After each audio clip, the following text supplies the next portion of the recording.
மனத்துல பலவிதமான எண்ணங்கள் வருது. எல்லா விதமான எண்ணம் வந்தாதான் நம்ம வாழ்க்கை சமநிலையா நடத்துக்க முடியும். இப்போ பிரச்சனை என்னன்னா, நம்ம மனசுல எந்த விதமான எண்ணம் வந்தாலும் நமக்கு எது தேவையோ அது நாம தேந்தி எடுக்கிற ஒரு தெளிவு நமக்கு வேணும். நாம இந்த தெளிவு கொண்டு வராமே நமக்கு நெகட்டிவ் எண்ணம் வரக்கூடாது, பாசிட்டிவ் எண்ணம் மட்டும் தான் வரணும்னு அப்படிலாம் முடியாது. என்னத்துக்குன்னா எண்ணத்துல நெகட்டிவ் கிடையாது, பாசிட்டிவ் கிடையாது. எண்ணம் தான். நமக்கு அது பிடிச்சா அதை நாம பாசிட்டிவ் சொல்லிக்கிறோம், நமக்கு பிடிக்கலன்னா அது நெகட்டிவ் சொல்லிக்கிறோம். அந்த பேர் கொடுக்கற தேவையில்லை. 100 எண்ணம் வருது.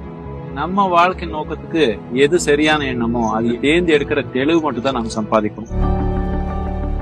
ஒரு மனிதனு தியானம் என்ற தன்மை அவன் வாழ்க்கையில கொண்டு வரது என்னத்துக்குன்னா, நமக்கு 1000 எண்ணம் வந்தாலும் நாம அதுல நமக்கு என்ன வேணுமோ அது மட்டும் எடுக்கிற ஒரு சாய்ஸ், தெளிவு நம்ம மனத்துல நாம சம்பாதிச்சுக்கணும். அந்த தெளிவு இல்லாம இது வரக்கூடாது அது வரக்கூடாது, நம்ம எது வரக்கூடாதுன்னு நினைக்கிறோமோ அதுதான் நடக்கும்.